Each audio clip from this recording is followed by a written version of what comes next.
Friday the 14th of January began much like many other morning over the last 4 weeks, but the day will go down in Tunisia's history as the culmination of unprecedented protests. Protests which ultimately forced the president from power, an office he had held firmly for 23 years. A poor 23-year-old Tunisian vegetable seller, probably the person who changed the world the most in 2011, although he wasn't alive to see it himself. His name was Mohamed Bouazizi.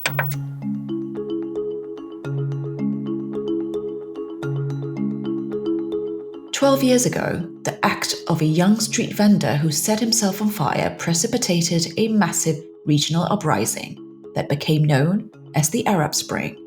He was protesting government corruption because the police were harassing him and demanding bribes. He was from Tunisia, and his actions inspired waves of demonstrations across the Middle East. Since then, Tunisia has weathered many more political crises. But for a brief and optimistic period a few years ago, the country was hailed as one of the few to have made a peaceful transition from the Arab Spring. Things have worsened significantly since. A few days ago, on January 29th, Tunisia held its parliamentary runoffs, and the turnout was a mere 11%. That means only 1 in 9 eligible voters voted in the elections. Media reports cite that people were disillusioned with what's happening in the country and chose not to vote. Last month's parliamentary election saw 11% of voters cast ballots. It was meant to reshape the legislature dissolved by the president after he seized executive powers in July 2021. But now Kais Saied is under pressure from growing opposition groups and anger on the street. Now, for many, this was yet another sign of things going in the wrong direction for Tunisia, a North African country that occupies a thin strip of land between Algeria and Libya. The Global Organized Crime Index has placed Tunisia in a category where both criminality and resilience are low. But recent developments have raised alarm bells. Over the past 2 years, 5 out of 10 categories of criminal markets, particularly human smuggling, have seen increases, while the country's resilience scores fell further. So we're essentially looking at a situation where criminality is rising, while the capacity of institutions and actors to prevent that is reducing. Of course, Tunisia is geographically closer to Italy than to its neighbors in southern Africa, which means irregular migration from Tunisia across the Mediterranean isn't a new phenomenon. But the numbers have been going up since 2020, even before the global pandemic hit, and experts say that political instability is a key factor fueling this phenomenon. So how does human smuggling work in Tunisia, and how is it different from elsewhere? What factors, beyond politics, contributed to the current situation we're seeing? Well, these are the questions we're trying to answer in this episode of The Index, from the Global Initiative Against Transnational Organized Crime, where we're talking about human smuggling in Tunisia with 2 experts. We have Matt Herbert, a senior expert on transnational organized crime and irregular migration, and Tasneem Abderrahim, an analyst who's born and bred in Tunisia. Both of them work at the North Africa and Sahel Observatory, which is part of the Global Initiative Against Transnational Organized Crime.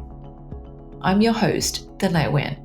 To get our conversation started on Tunisia, I asked Tasneem to explain the reasons behind increased criminality in the country. Organized crime threats in Tunisia remain comparably limited, but it's true at the same time that organized crime that is a fast evolving phenomenon. So I think the growth of some criminal markets in Tunisia, particularly human smuggling, isn't particularly surprising in that sense, because the development of this phenomenon is closely linked to Tunisia's difficult and challenging domestic and regional context, which has a direct impact on the dynamics of organized crime in the country. So basically over the past few years, we have seen that Tunisia has faced mounting economic and political challenges. This was a result of a combination of factors, including structural, economic, and governance challenges that even predate the 2011 revolution. Of course, these challenges were exacerbated by the impact of the COVID-19 dynamic, which increased, for instance, unemployment numbers. So as a result of that evolving context, some forms of organized crime have expanded, particularly human smuggling, which is not a new phenomenon per se, but it has grown in size and importance in recent years. In addition to the domestic context, Tunisia's regional context, particularly the porous borders with both Algeria and Libya, accentuate challenges in terms of organized crime. We see, for instance, that border smuggling of licit and illicit goods remain a main challenge for the country. Thanks, Tasnim. Matt, what about you? Do you also agree with Tasnim in that perhaps this is, in the grand scheme of things, it's not a surprise? And can you also perhaps tell us what are the factors that may have, caused this increase as well? I completely agree with what Tasnim flagged. I think that if you look at the economic situation in Tunisia, and especially the lived economic situation for many Tunisians, it's become increasingly difficult since 2017, and in particular since the advent of the COVID-19 pandemic. You've seen heightened inflation, difficulty in creating broad-based employment by the government, really a difficult situation that many individuals are dealing with. And so what you do see is that has driven some people into informal economic markets, into smuggling. It's important to note, as Tasnim said, that in general, organized crime within Tunisia remains relatively limited, especially in comparison to what you see next door in Libya. But at the same time, smuggling of some goods, especially food, fuel, cigarettes, and some types of medicines and illicit narcotics, have increased, as has the desire to leave, which has led to an increase in both regular and irregular migration from the country. Just one final point that I think is also important to flag on Tunisia, and that's its geographic position. It's right in the middle of kind of the southern Mediterranean rim, very close to Italy, but also it stretches down fairly deep into the Sahara. And so you have connections into organized crime routes that transect Algeria, that transect Libya, bringing all sorts of various goods. And because of its position close to Europe, there's a real feasibility for organized crime actors to leverage that, to move goods through the country under the right circumstances. And I think that what we've seen over the course of the last 3 years is that the combination of circumstances within Tunisia have kind of moved it from a position where it was a latent place where organized crime actors could engage to one where they're actively looking to exploit it in order to move various products from Africa to Europe and from Europe to Africa. Great. Yeah, thanks, Matt. That's a great point about its geographical location, very strategic, right? And perhaps, like you said, that's what makes quite a good place for shifting both products and I guess humans as well, right? So let's focus on human smuggling, which is the activity that has seen the most increase in Tunisia. Tasnim, can you explain to us how it works? How does the human smuggling works in Tunisia? As in, how do people recruit their victims? How much does it cost? I mean, what are the steps that are involved in this? So, as we said at the beginning, the human smuggling business in Tunisia isn't particularly new. This phenomenon has existed for several decades now, but it's true that it continues to expand and evolve. Usually, for people interested in irregular migration, they tend to contact smugglers through different means, basically through facilitators, through middlemen who are often known in their neighborhoods, who are easy to reach out to in different ways. Mostly this contact happens in person, in cafes, in the street, where the migrant would approach the middleman and ask for certain information about particularly the price and if there is an upcoming sea crossing. Usually, migrants try to identify trusted middlemen and trusted smugglers. So basically, you see that those potential migrants would try to inquire about middlemen and smugglers through friends or family members or peers who have already made it to Europe and have gone through that experience. So in terms of the prices, they tend to vary across different embarkation points along the Tunisian coast, but roughly they average between 4,000 and 8,000 Tunisian dinars. Of course, usually prices tend to decrease during the winter season because that's when demand for migration increases, and prices naturally go up during the summer season, which is the high season for irregular migration in the country. So basically, the fact that demand for irregular migration is very high in Tunisia, either among Tunisians or among also foreign irregular migrants. This means that usually smugglers do not have to make great efforts to recruit prospective migrants because what happens is rather the opposite. It's the migrants reaching out to middlemen and smugglers. Tasneem, I heard you said that it cost about between 4,000 to 8,000 Tunisian dinars. Could you tell us how much would that be in dollars, US dollars, for example?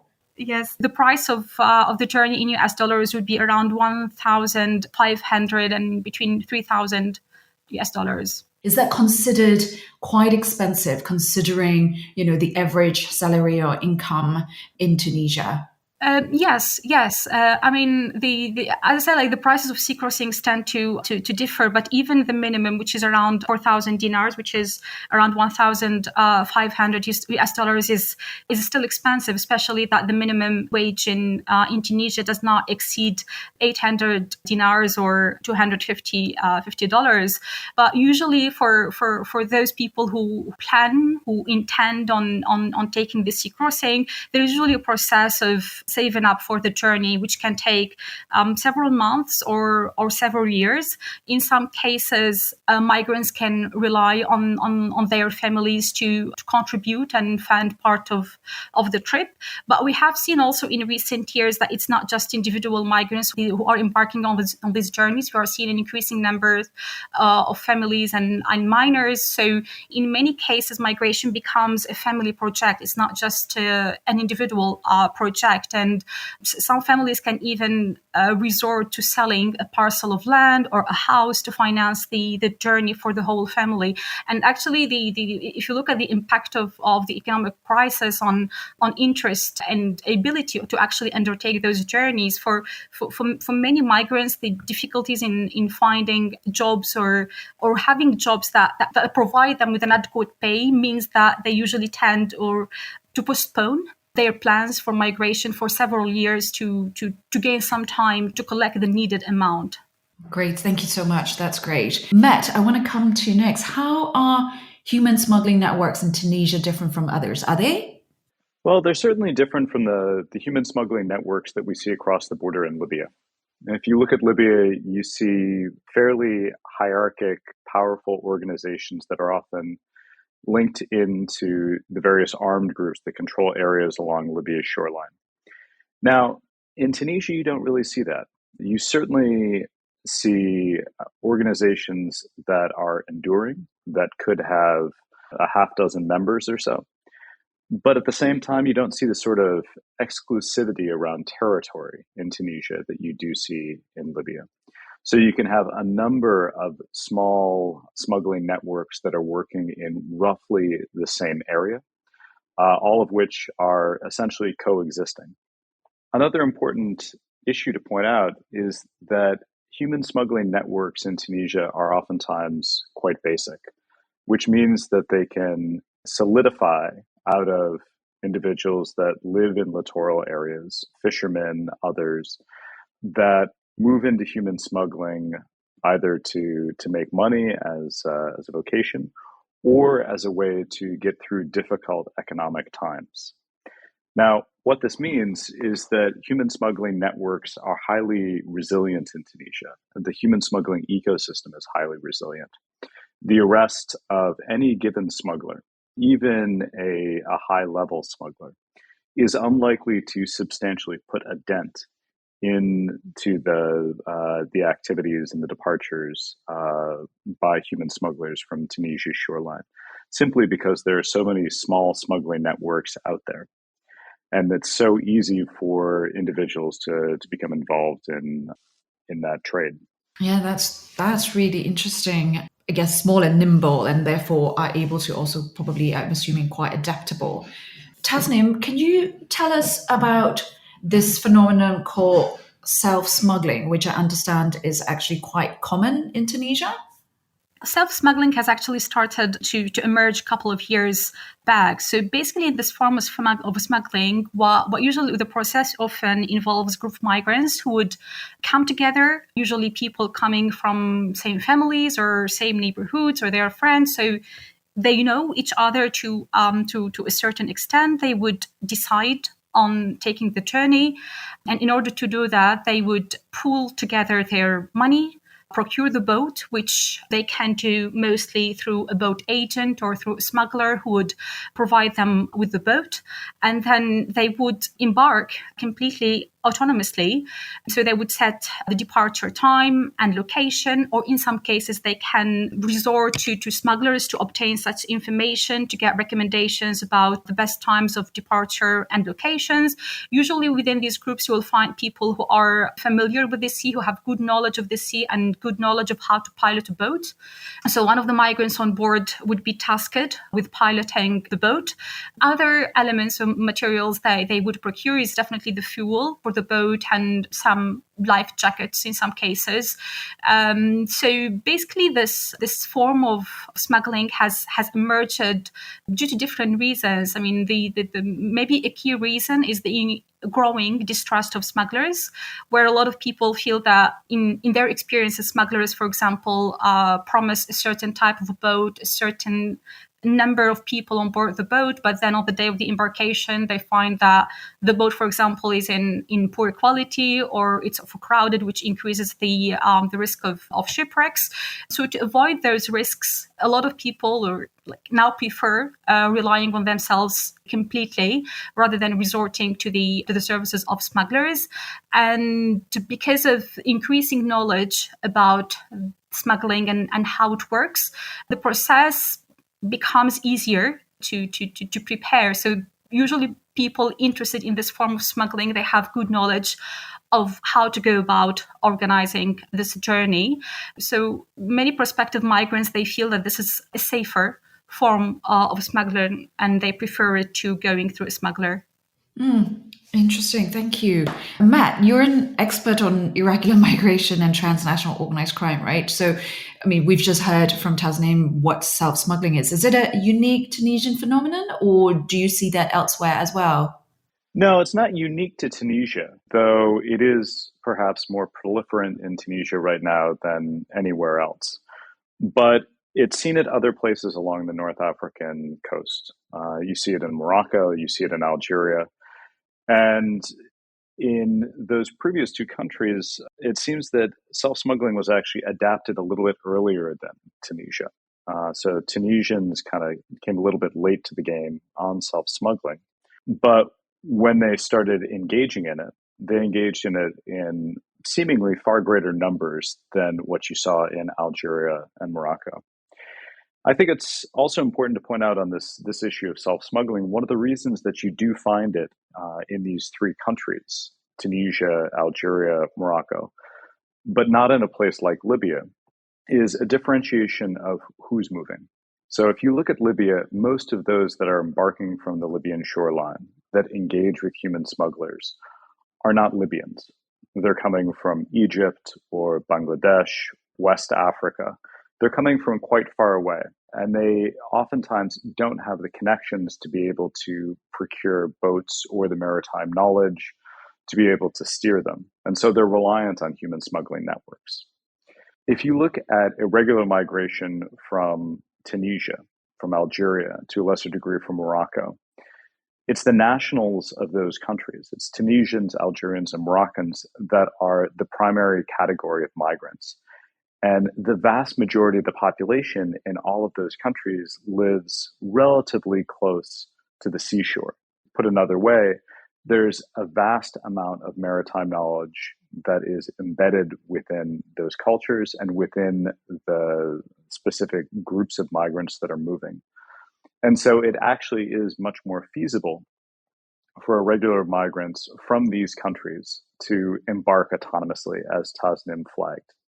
And I think for the purposes of thinking about the speed of irregular migration, how long it can actually take, how much forewarning governments can have, these things can come together relatively quickly and with very little forewarning either to the governments of North African states or of those on the other side of the Mediterranean. You have the feasibility of large irregular migration waves, as you've seen in Tunisia over the course of 2020, 2021, 2022, with very little indication prior to that event taking place that this was, in fact, going to take place. Thanks, Matt. I would also like you to actually talk about the differences between migration, smuggling, and trafficking, because you also mentioned, right, irregular migration just now. A lot of the times, these terms tend to be used interchangeably, but they are not the same, right? They're extremely different. And you're correct. They do tend to be used interchangeably, and you especially see politicians, especially European politicians, that tend to misdiagnose what's actually occurring. They refer heavily to human trafficking, to migrants as victims, when in fact that's not really the case in a lot of instances.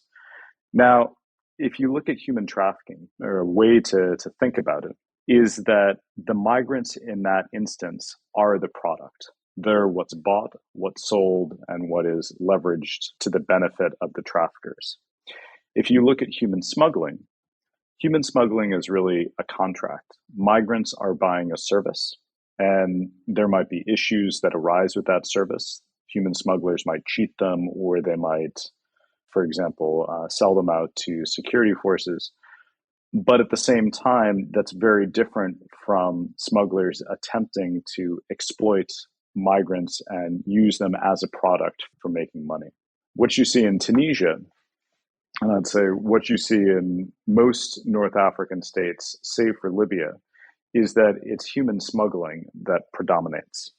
It's not human trafficking. There are instances of human trafficking that occur, without a doubt. But at the same time, the vast majority of migrants that are leaving from Tunisia look at their engagement with smugglers as effectively a contract, as a voluntary engagement that they're getting into. So they don't look at themselves, they don't construe themselves as victims within this relationship.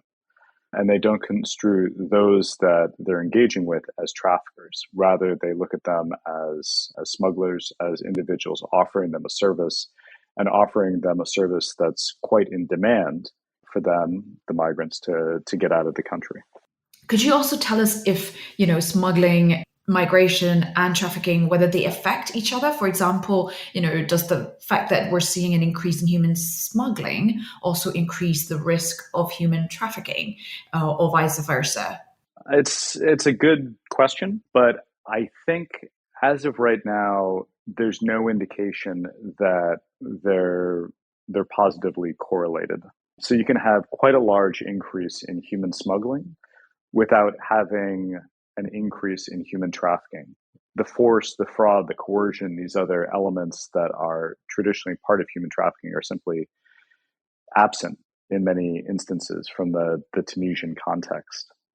I think, too, one thing to note is that where you see most human trafficking within other areas of North Africa, predominantly Libya, is along the route to the coast. You do see some trafficking that occurs once migrants reach the coast. You do see some trafficking that occurs from the Libyan coast to Europe. But at the same time, the vast majority of the sort of exploitative conditions and extortion and other issues that occur within Libya are on the journey from the interior up to the coast. And so the likelihood of trafficking occurring in Tunisia is to a degree limited by the fact that most of those that are embarking, and though this has shifted as Tasnim can get into later on, most of those embarking are Tunisian. They're coming from relatively close. And also, they're coming from the same social context as the smugglers themselves.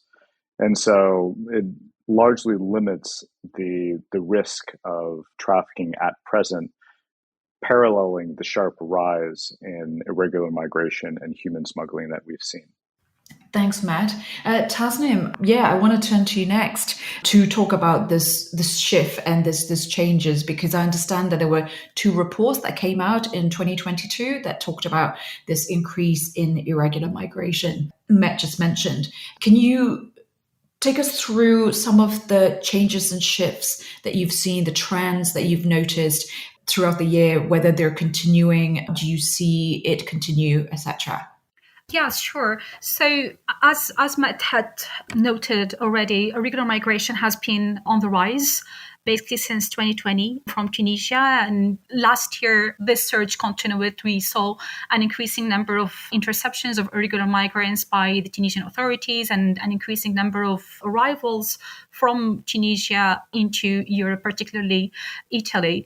So that trend that has continued, but at the same time, we've noticed some developments, some changes, particularly in relation to the demography of arrivals in Italy. So the majority of Tunisian arrivals in Italy continue to be young men, usually aged between 20 and 35. But what we have seen last year and the year before is an increasing number of families, minors both accompanied and unaccompanied who are arriving in Italy.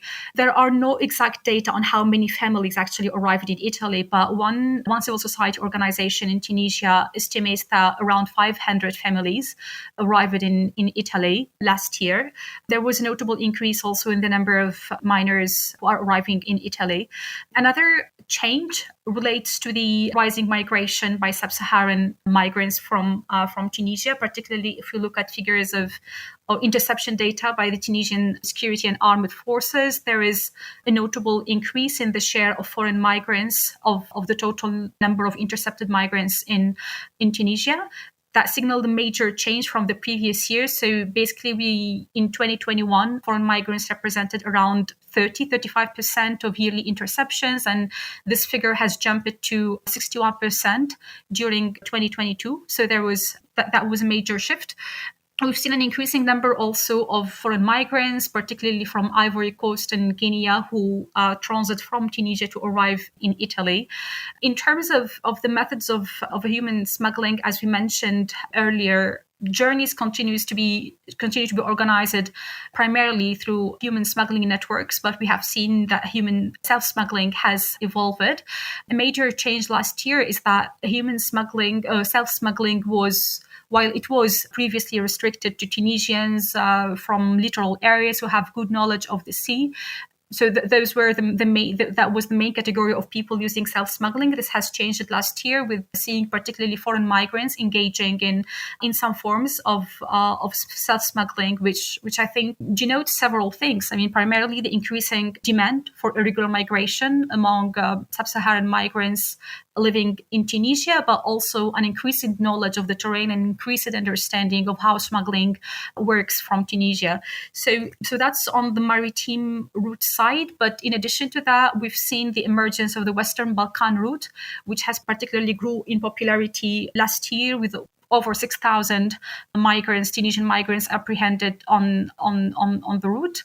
And so basically the popularity of the Balkan route was triggered by the perceived safety of going through this route, and particularly that Tunisians enjoyed a visa-free access to Serbia, from where migrants would contact smuggler to take them through the land border with Hungary and into Western Europe. But we've seen around the end of last year, around I think October, November, that Serbia removed or imposed visas on Tunisians, which means this route will greatly decrease in popularity among Tunisians. We've seen also last year that there was an increase in the numbers of land crossings into Tunisia, basically foreign migrants arriving through land routes, mostly through Algeria into Tunisia. I mean, overall numbers remain limited, but still there is a notable increase in migrants arriving through land routes. Great. Thank you so much for that summary, Tasneem. The next question I have is actually for both of you. What are your biggest concerns when it comes to organized crime in Tunisia? Tasneem, would you like to start? Yeah, there are, I think, several important concerns when it comes to organized crime in Tunisia. What I feel is the biggest concern is that the continuous deterioration of socioeconomic conditions in the country can lead to a further increase in organized crime in the country, be it human smuggling, human trafficking, or drug trafficking. And that the increase in organized crime, different forms of organized crime, or the potential convergence of different forms of organized crime can accentuate existing challenges, be it for public security, for the security forces, for public health, also in the country. I mean, we've talked a lot about human smuggling, but another kind of proliferating smuggling is drug smuggling, cannabis smuggling into the country. We see that drug consumption, particularly of cannabis, is on the rise. There are large amounts of drugs that are being seized by the counter-security forces. So there are demonstrable efforts to counter this form of organized crime. But still, I mean, clearly this phenomenon remains a serious threat for the country, especially that we see an increasing number of people, an increasing consumption, an increasing demand for these drugs. And this will have serious implications not only for the consumers and those who fall victim into addiction, but for their families and the society more broadly. So, and because of all these risks and threats, I think resorting to security-driven responses alone won't be enough to effectively address these challenges. Because we see that the security forces are strongly active in this area. There are heightened security measures. There's border enforcement, but this isn't dissuading people. For instance, when it comes to human smuggling, it's not stopping people from risking their lives at sea. When it comes to drug consumption, it's not stopping people also from engaging in this business. So definitely more needs to be done to tackle the underlying factors of organized crime. Now, I want to spend the next few questions focusing on resilience because we've talked quite a lot about the criminality aspects of it. And Tasneem, can you tell us why Tunisia has a fairly low resilience score? Is it because of a lack of strong institutions, laws, and civil society networks, or are there any other reasons? There are different reasons for that. I mean, I wouldn't say it's shortage of laws because Tunisia has an arsenal of laws really on dealing with different forms of organized crime, including laws on human smuggling, human trafficking, terrorism. On the international level, also, Tunisia has ratified most major international treaties pertaining to organized crime. Since 2011, there has been an increase in the capacities of the country's security forces in tackling organized crime, which is helped in part by enhanced international cooperation. But challenges remain. Challenges remain, particularly in relation to the factors that enable organized crime, which do persist. I mean, if you look, for instance, at human smuggling, the social and economic drivers of irregular migration continue. I think, as Matt noted also earlier, there are several geographic factors. I mean, the long coastline, the country's proximity to Europe, as we said, the wide array of smuggling options from the country, and the nature of human smuggling itself, as Matt explained earlier. I mean, the existence of numerous small networks that can make it difficult for the security forces to dismantle networks and ensure complete control of the territory. So that's what security approaches alone cannot stem this phenomenon. In order to increase resilience in Tunisia, there needs to be more work on prevention, on tackling those underlying factors. Similarly, if we look at goods smuggling, I mean, there are socioeconomic factors that contribute to the growth and the continuation of this phenomenon. Importantly, the fact that marginalized communities, particularly in the border regions, rely on this trade, which provides an important source of revenue for many people in regions that have high unemployment rates, where economic activities or formal economic activities are limited. So even goods smuggling, for example, in certain regions isn't seen as criminal because it's seen as an alternative for gaining a revenue. Now, Tasnim, I want to stay with you because at the beginning of our conversation today, you talked about the political crises in Tunisia and how that has contributed, or how that is one of the contributing factors to the fact that some of the criminality have increased over the past 2 years. Can you talk about how perhaps the crisis has also affected the ability of the state to respond to this increase in criminality, particularly when it comes to human smuggling, and whether the government is actually able to prioritize tackling this issue? Yes, so on political crisis in Tunisia, so Tunisia has known a series of political crises basically since 2011, since the revolution. We've seen substantial political instability over the past decade. There were successive changes of government. This instability naturally has implications for the government's ability to think strategically and tackle such complex challenges. I mean, at the level of rhetoric, we saw that the different political actors that came to power since 2011 spoke of the need to prevent and fight against organized crime, but most of these ideas haven't materialized. So there were some efforts on fighting corruption, contraband. There were some successes achieved, particularly in tackling human trafficking. But if you look at the overall picture, we can say that the top priorities of the governments over the past 10 years were always to ensure some form of political stability, keep salaries running, stop the economic downturn. So as a result, there wasn't much focus or energy dedicated to tackling organized crime in a holistic manner.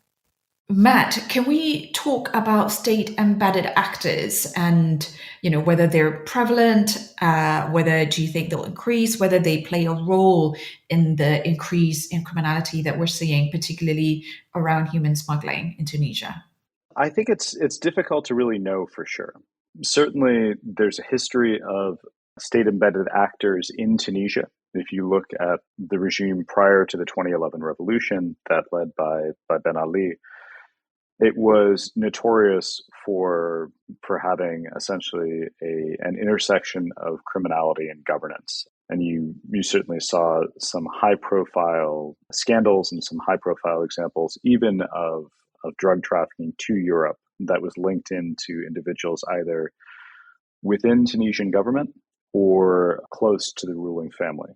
Now, we have seen some low-level arrests for corruption or for the transportation of narcotics amongst government officials in Tunisia. But I do want to stress that it remains low level. There's no indication at present that there's anything close to the sort of kind of high-profile networks enabling criminality that, for example, the Oran cocaine seizure in Algeria discovered there.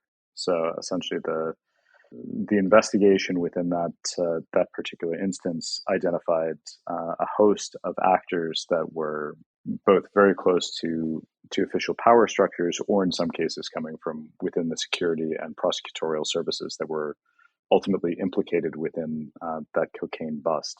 We haven't seen that in Tunisia, though it's important to note that there is always a risk, especially as the volumes of criminality increase and as organized crime groups with very deep pockets, especially those that are trafficking in high value commodities such as cocaine, come to focus upon Tunisia. And so at present, I think we need to be realistic that this isn't a substantial issue yet, but also put emphasis on the yet and ensure that the sort of support to the government of Tunisia in enhancing its anti-corruption approaches, in enhancing its investigative capacities, is done with the eye towards ensuring that state-embedded actors don't emerge in the future, especially if the organized crime challenges worsen. Thanks for that, Matt. And I'll come back to both of you on. I mean, you gave sort of like a recommendation or an idea on how to sort of prevent this from happening. I want to come back to you later on some of the other recommendations that you might have. I just have a few more questions before we wrap up. And Tasnim, one of the major concerns I think around the low resilience score was that it was in 2021. And, since then, we've had yet another political crisis in Tunisia, which means that the resilience score could possibly be even lower now, that the country is now even less resilient to criminal activities. What is your take on that? In fact, the current political crisis in Tunisia comes in continuation of past political crises, because as we said previously, Tunisia has known substantial political stability since 2011. So political instability or political crisis isn't unique to the past 1 or 2 years. Of course, such an unstable and fragile environment, which is marked by a combination or a complex economic, social, and political crisis, can create conditions in which organized crime activities can flourish.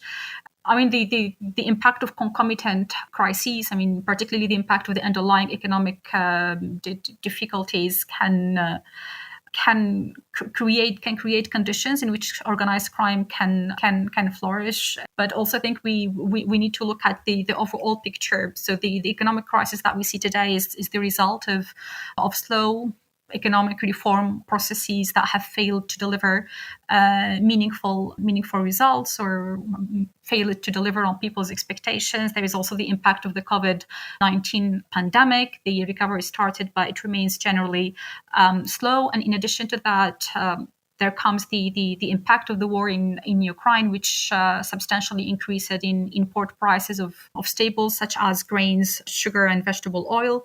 So yeah, definitely the shortage in some food items can accentuate the need for smuggling for certain products from Algeria. For example, we see that there is growing trend of smuggling food products from Algeria to make up for the shortage of some food items in Tunisia. So yeah, definitely. I think the current complex crisis in all its dimensions, be it economic, social, and political, can further weaken Tunisia's resilience. Are you both worried that criminality will further increase and therefore, make the situation much more difficult for both locals and political stability? And Matt, you talked a little bit just now about what are some of the things that can be done to ensure that, state embedded actors, that there are not an increase of state embedded actors that be involved in criminal networks. Do you have any other recommendations? I think that there's been a high focus on the development of the capacity of the security forces over the course of the last 10 years, not just the Tunisian government looking to reform its National Guard and National Police, but also substantial support that's come from the international community. Now, the challenge that I see is that especially on issues of illicit markets, informality, organized crime, all these are at their root social and economic phenomena. And you can have an impact if you have capable, well-equipped, well-trained security forces, but only up into a degree. You need to be able to also solve the social and economic side of the equation if you're really looking to forestall the growth of organized crime and curtail the degree of involvement by, what effectively are large percentages of the Tunisian population in informal markets. This needs to be something that is very holistic, that's approached strategically, and isn't thought of through a law enforcement focused lens. It needs to begin by arresting the decline in living standards, the difficulties that Tunisians face in accessing basic commodities, the longer term challenges they face in acquiring sufficient jobs to support their families. And ultimately, it needs to look at the sort of social, political, and governance reform that makes Tunisia an easier place to live, not just for those who are connected, but for the broad majority of the population. Great. Thank you, Matt. Tasnim? Yes, I completely agree with what Matt said. I think the government needs to be more proactive in addressing the drivers that lead to different forms of organized crime, be it human smuggling or drug trafficking or others. I think it's to increase resilience, there needs to be more focus on prevention. That is, as Matt said, it's important to take a more holistic approach that goes through reinforcing the relevant institutional frameworks, improving governance, of course, increasing the capacities of the security forces, but also, I think, enhancing cooperation on the one hand among state actors, that is, between different ministries in Tunisia to ensure coherent and coordinated responses. And also, on the other hand, increasing cooperation and collaboration between state and non-state actors. That's the Tunisian civil society, which has blossomed over the past decade. So yes, a more proactive approach, more focus on prevention definitely is needed. This is where we leave it for this episode of The Index from the Global Initiative Against Transnational Organized Crime. A big thank you to Tasnim and Matt for joining us today. You'll find a link to Matt's paper on irregular migration in Tunisia in the podcast notes. You'll also find a link to the Global Organized Crime Index, which lists 193 countries around the world and scores their levels of criminality and resilience. Remember that this is a free resource and can be accessed by anyone. Just head over to ocindex.net. We'll be back in a few weeks with an episode on Mexico. I'm Thin Lewin. Thanks for listening.